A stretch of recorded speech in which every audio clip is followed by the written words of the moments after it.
Alright guys, I'm going to be attempting a kick and a bass tutorial, as long as my recording software works all up to scratch.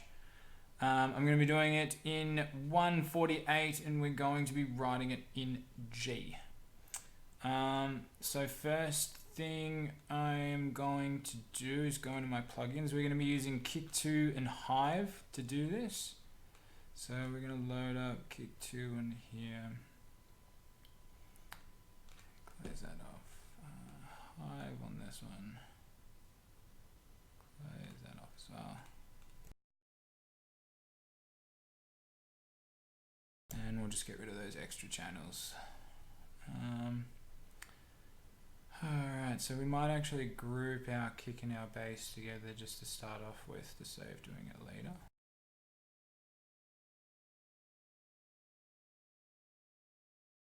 And we're just going to name them.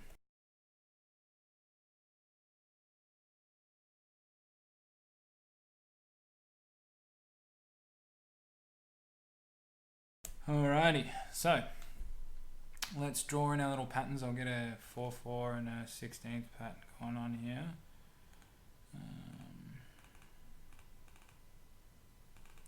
With kick, it doesn't really matter where you put it on the grid for that. It's just going to do the exact same thing either way. So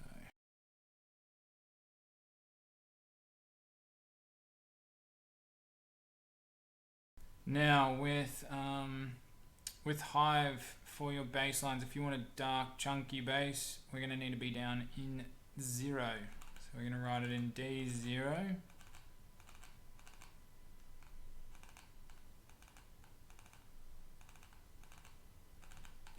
Alright, now we're not going to bother mucking around with our velocities or anything like that because we're going to be adding LFO tool later, which will that'll give our velocities and all that sort of stuff. So that'll give our, our gradual build up of our bass from our kick. Okie dokes. So let's open up Kick2 first then. Alright guys, actually what I should show you here first is we're going to need to know to make our kick, and also for our compression rates we're going to need to know how long our kick note is. So we're going to open this up and we're going to go into 1/8 bars and just highlight one, and down the bottom here we can see that it says duration 203, which means 203 milliseconds. So that's how long we need to make our kick.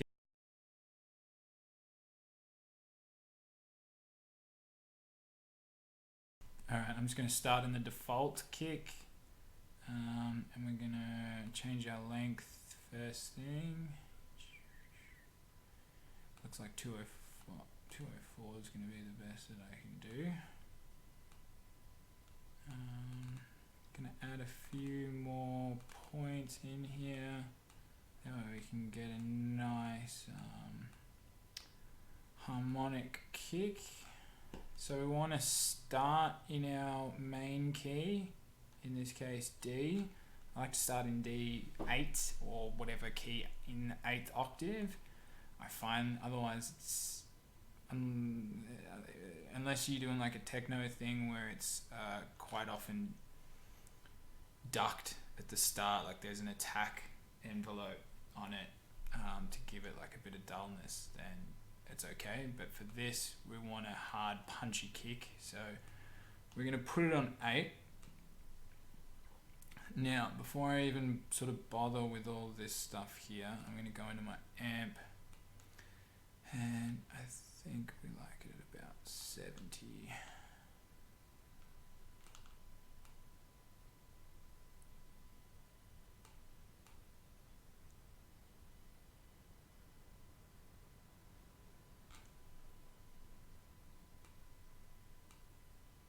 Make sure that this is going all the way out.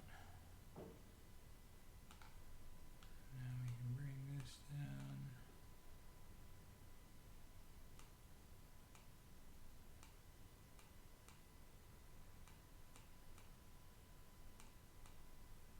Gonna get some nice curves going here to make sure that our transitions between our waves are nice and tidy.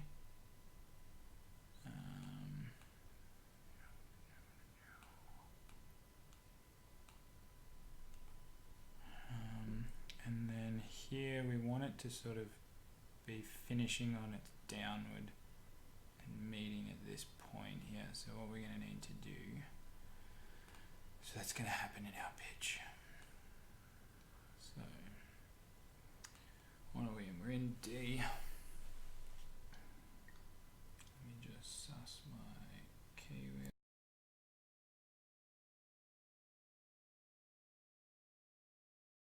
Alright, so I'm going to turn off these click tracks because otherwise I'm not going to know what my kick's going to sound like. To be honest, I don't really hear the difference in our sub control, but I at least like to have the bottom two on because they're the only ones that actually really deliver too much sub, I've found.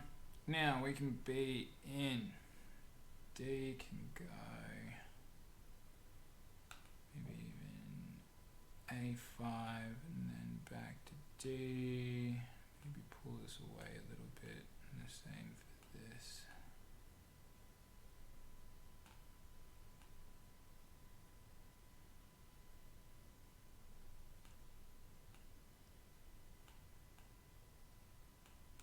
Alright, so G is not right.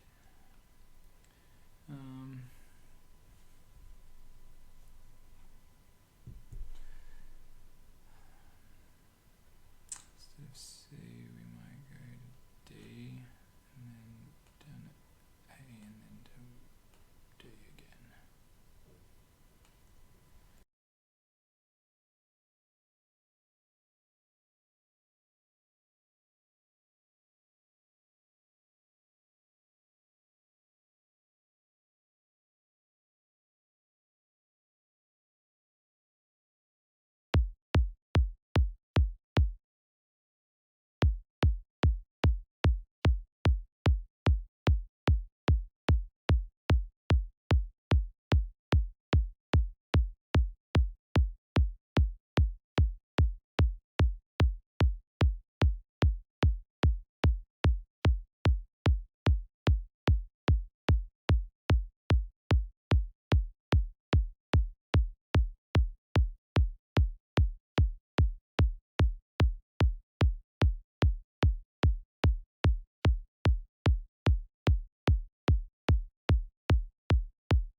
Alright, there's a kick.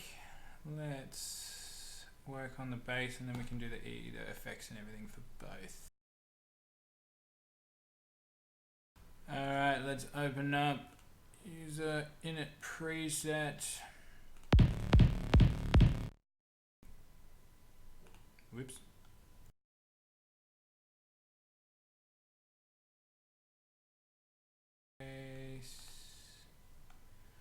Okay, so from the initial preset, we're going to go, first off, I like to go dirty. Depending on the type of bass you want, we're going to go for like a real hard, knocky, like chunky bass. So we're going to go dirty. I'm going to recreate my last bass that got people asking for a tutorial. So we're going to go an 11 stack saw. We're going to set our phase to reset.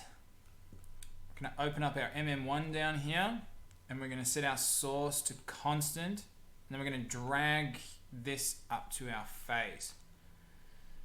Now what this is going to do is it's going to make it so that our phase resets every time a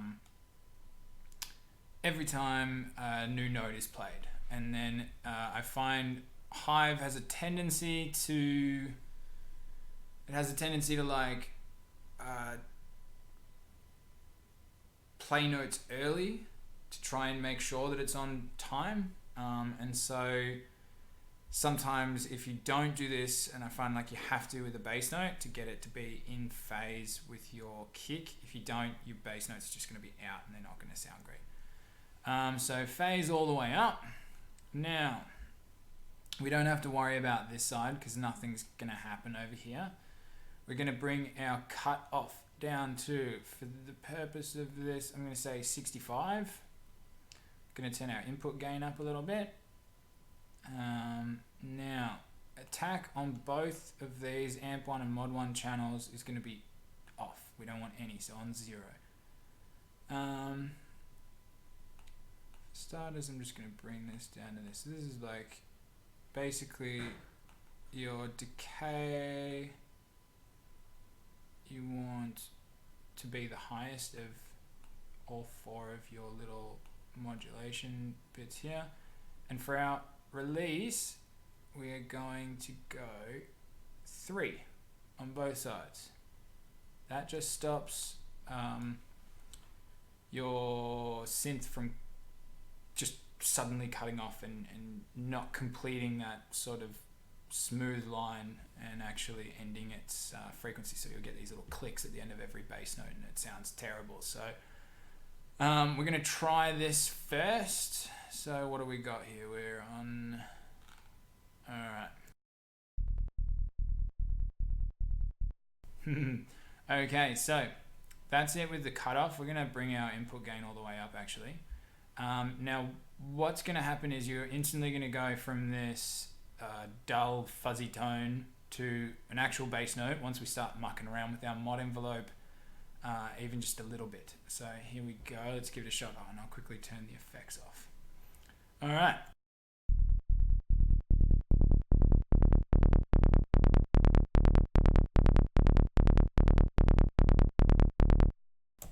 Okay, so what this mod envelope is doing is opening up the cutoff for a split second and then gradually bringing it back out so that it's creating this click and then turning your saw wave into a much smoother subby tone.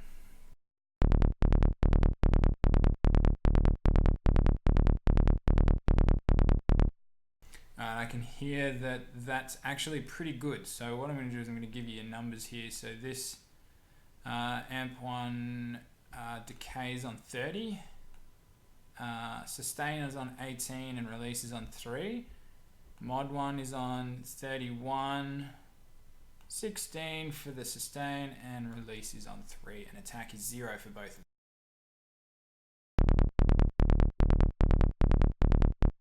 I'll also show you what the different, what it sounds like running through the normal, dirty and clean. It's not a massive difference, but sometimes it'll give you a different tonal quality.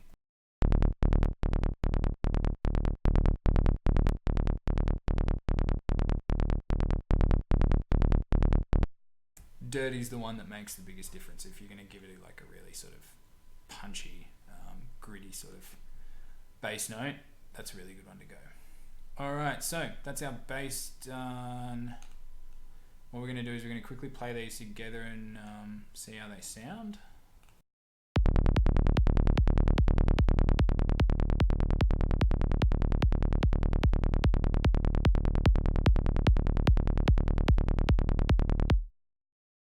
Okay, so now we're going to get into our compression and our EQ on our kick first. So I'm going to be using FabFilter, well worth getting if you don't have it. So we're going to start with some compression on our kick. Now, we're going to, because I can't remember if I did it earlier on or not, so yes we did, so we know that our kick is 203.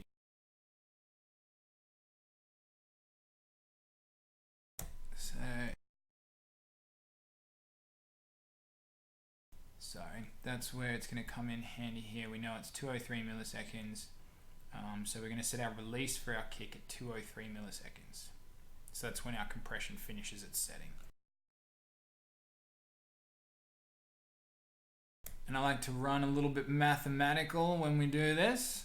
So my attack, I like to set it about 10%, with the kick sometimes 20% of my release ratio. So if it's 203 milliseconds, 10% would be 20.3 milliseconds, or 40% would be 40.6. So we might try 20.3 first, and then if that's not sounding right, we'll bring it up.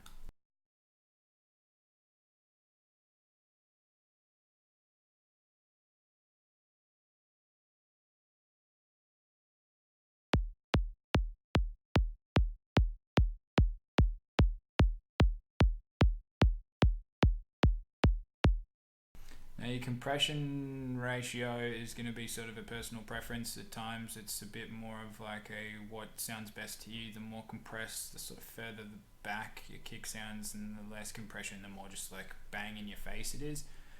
What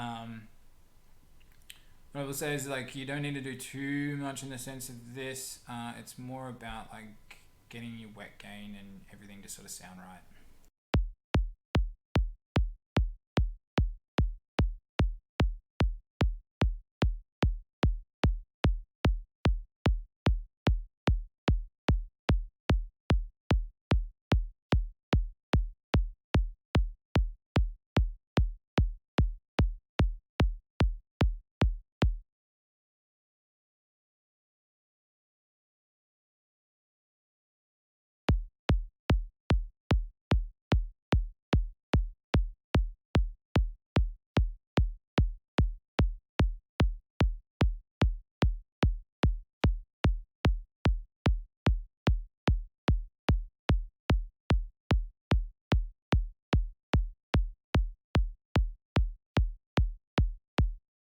Aha, that sounds nicer. My sub was just way louder than than that initial hit of the bass, so that sounds a bit nicer there.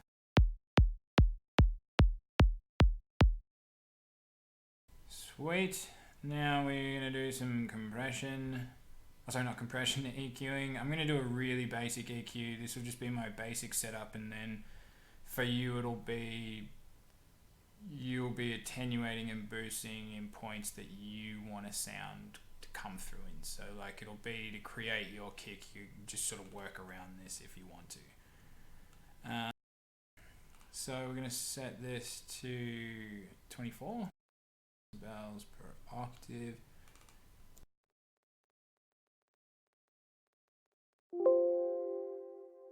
Set that to 20 hertz. And now the human ear can only really hear up to 18,000 hertz, so I pretty much just cut out everything above that because it's a bit of wasted space.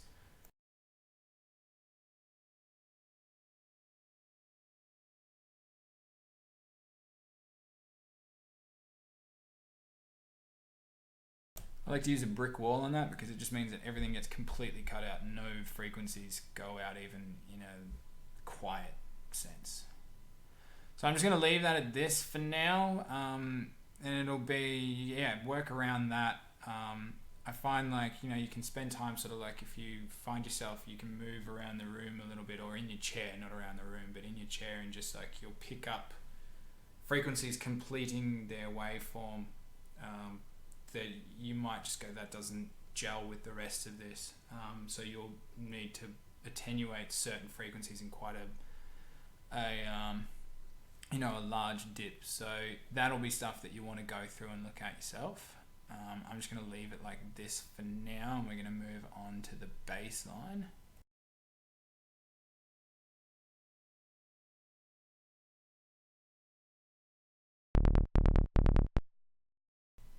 Okay, so first thing we do with our bass is get FabFilter Satin. We're going to turn our dynamics up quite a bit because it's quite a fast bass line. Band 1 feedback, I reckon we might bring it up to maybe 10%. And I don't even know that we'll need to add too much drive because the bass, as you can hear, is quite heavy in its own right, and it's already got 20% as a minimum set. So let's give this a try.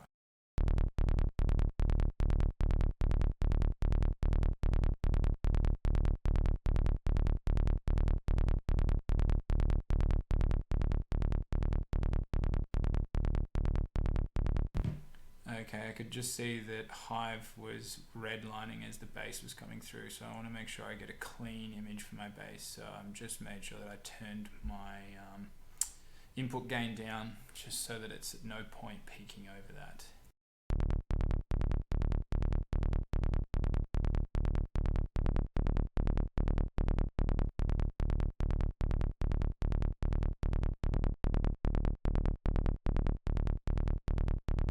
So you'll notice as I turn that off and on that it really brings out all of the little harmonizing sequences and makes it a very full and rich bass note, really rich sound versus when it's off.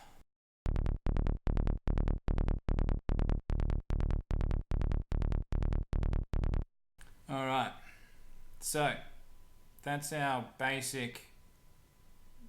I'm just going to go through and show you just how to set it up, and then you can muck around with these all you want, and you know, if you want to get a better click note out of that initial vibration from your bass line, you want to muck around with your treble. Mids I don't really bother with too much, and I might up the bass depending on you know, what I'm doing, but to be honest, I prefer to do all that stuff in Hive itself and then just be saturating that sound that's coming through and pushing it back out again. Alright, FabFilter Pro C. So we know that our kick at a 1/8 was 203, so then in that case with maths we should know that it's 101.5 for a 16th note.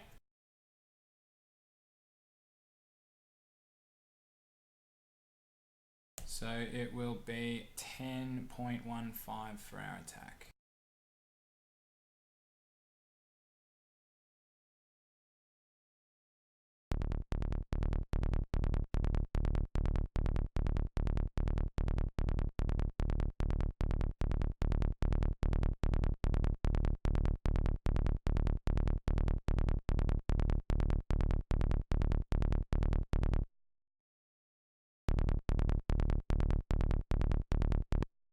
Alright, so it's very easy when you're doing it in the maths like this because you don't have to sit there and worry about doing it by ear so much. You can worry about that a bit later on. Like, it just gives you a really clean bass setting to get your track started, which really you don't want to spend 16 hours at the start of your tune trying to get a bass worked out, and then you spend so long on a bass that you can't think of anything else to write, which has happened to me a few times.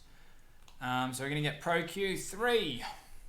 Our bass I like to EQ at 30 hertz, sorry. That way it gives the bass an opportunity to borrow frequencies from your kick, so your kick's giving this nice big thump and it doesn't sort of get drowned in as soon as that first bass note goes. Same as before, 24 decibels per octave and 18,000 hertz.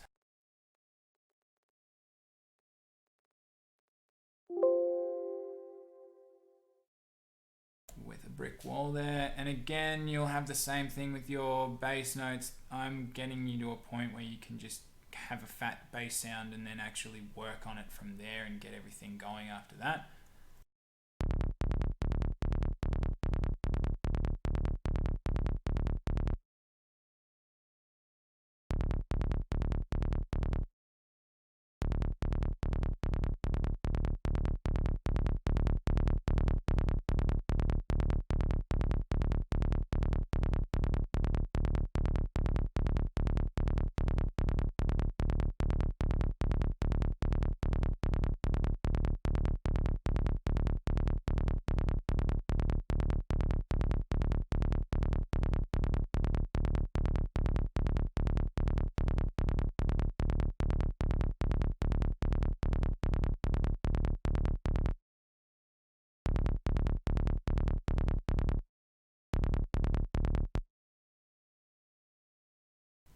There's some sort of weird sound coming through on this.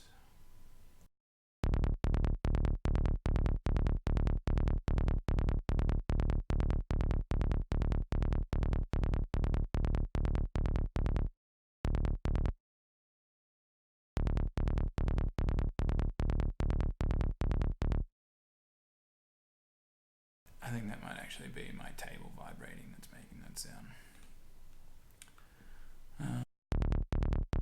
Alright, so as a general setup guide as well for getting my tune started, once I've got my kick and my bass all EQ'd and saturated and compressed and ready to go, I like to make sure that they both peak at -12 or roughly around there. Both of them need to peak at the same level at their whatever your most commonly used bass line is. So whether it's a continuous 16th, if it's a constant, half beat 8th note, you want to make sure that that main driving bass line is even with your kick. Otherwise it's gonna not sound like continuous. It'll be one, you'll notice that it's a kick and then a bass note, then a kick and then a bass note, instead of it being this dun dun dun dun dun dun dun dun sort of thing.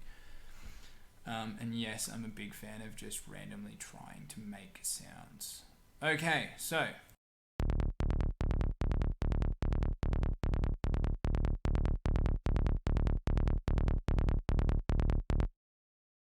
alright, let's see how the two of them sound together.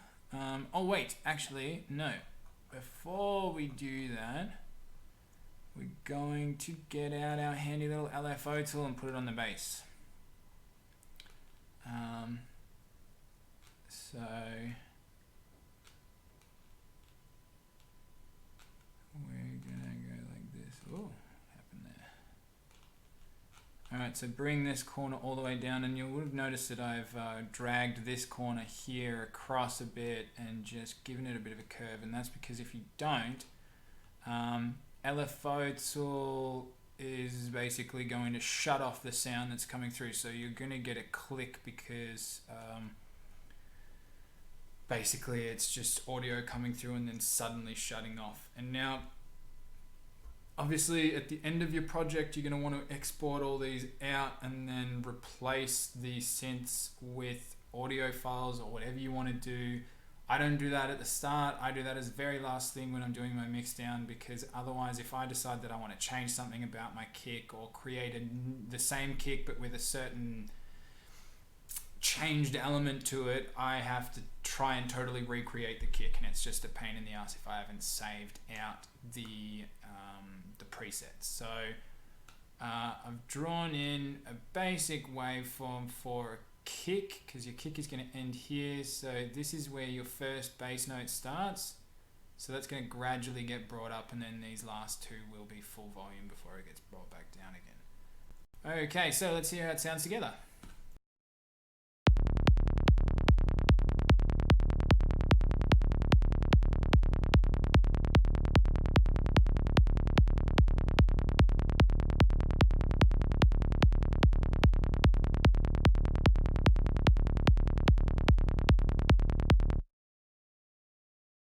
Just for some shits and giggles, we're going to just do a quick little, just to see how it sounds with, like, some hats and a snare and shit. So, oh wait, yes, the other thing that we need to do for our kick and our bass, go into audio effects and just go utility and drop it on there and kick it on mono. So that way both your kick and your bass are just on mono running through that.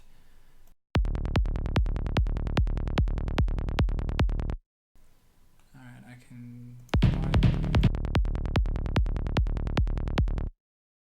Alright, so I could notice that my kick just wasn't in sync there.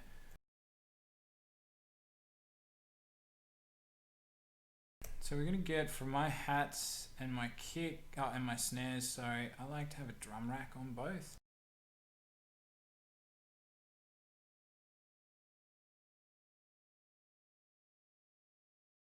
But a sampler will do for our open hat.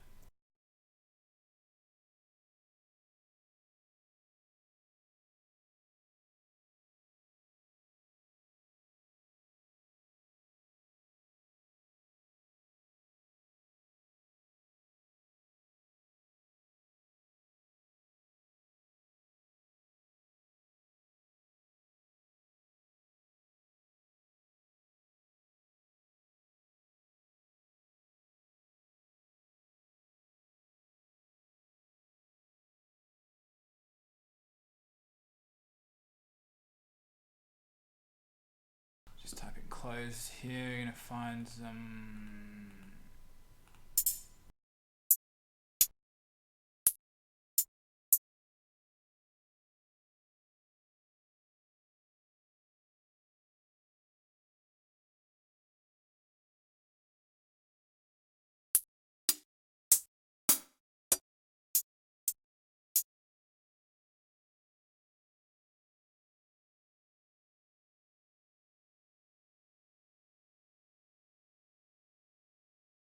I usually like to about 5 or 6.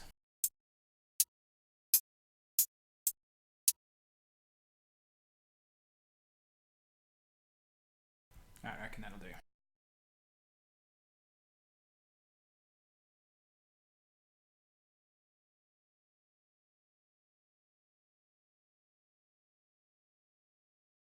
So we're gonna just do like a duplicate and move them around, and it can be pretty freeform with this because we've got sort of fairly similar sounds. We're just gonna muck around, create random sort of space and rhythms with my hats.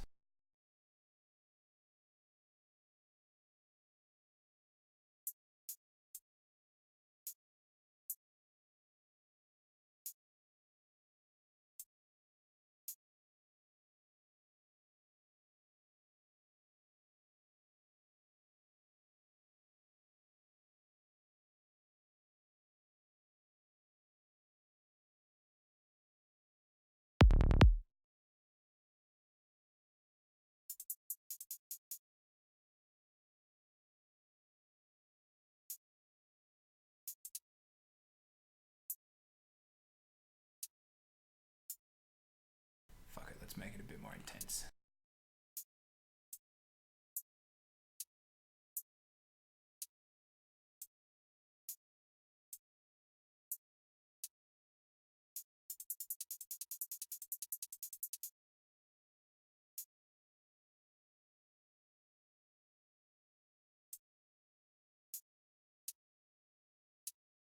Because I'm just doing a continuous note and I'm not making a rhythm out of it, I'm just making it intense. I'm just going to do it at 2 bars like that.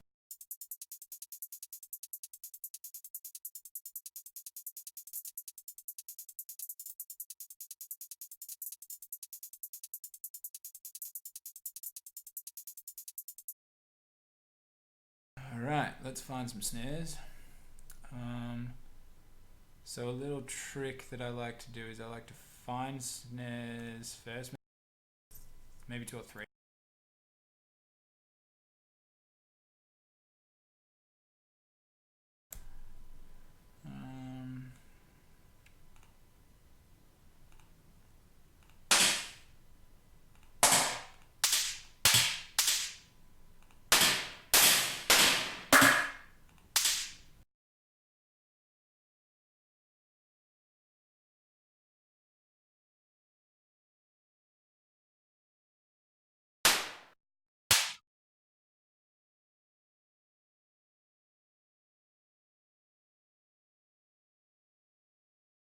Alright, let's see if we can get 3 on here.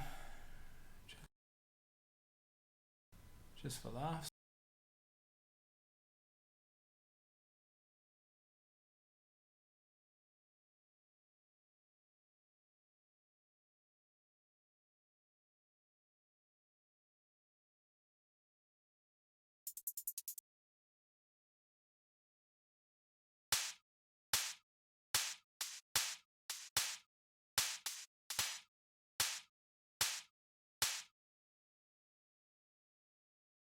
What we're going to do to get a nice snare, we're going to quickly do this.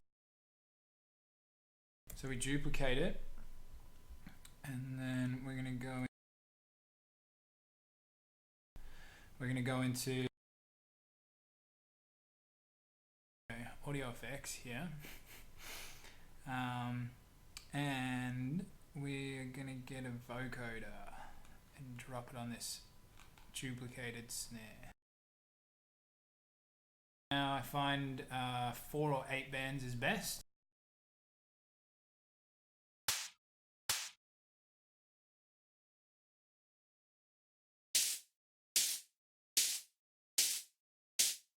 And the great thing about this is we can create a tail for our snares with this, and we don't have to try and just go hope that we've got a snare sample that's perfectly on the money for timing to make sure that your track sounds clean and sort of nice and smooth as far as your perks go.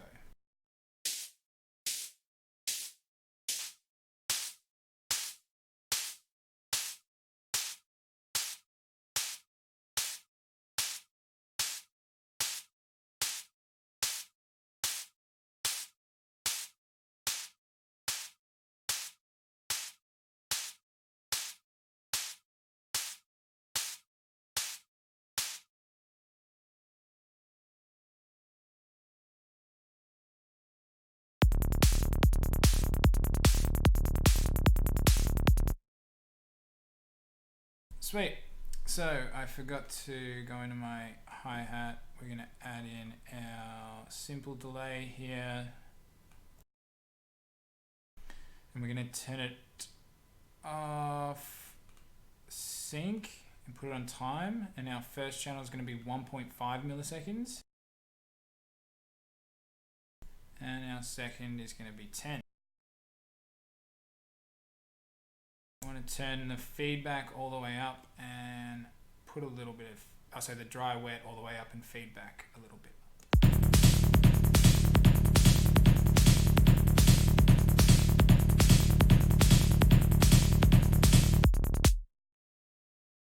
Oh, sorry for holding that button down. You had to listen to that double. Sorry, here we go. We'll give it another go.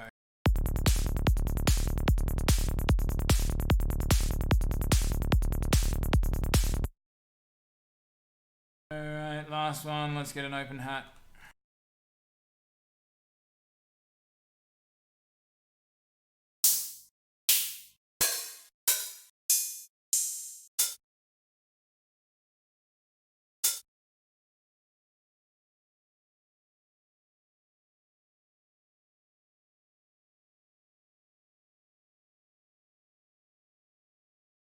Make sure you turn snap off, guys, by the way. We might even set it to a one shot.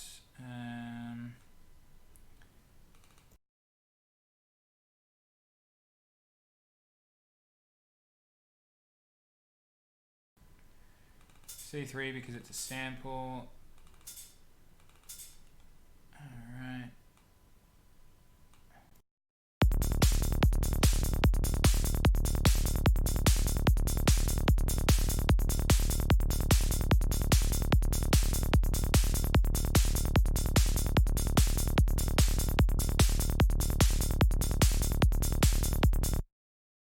Alright guys, there you have it. That's a really simple, quick way you can get your tunes started, and that bass note, the more you muck around with it, the more it changes.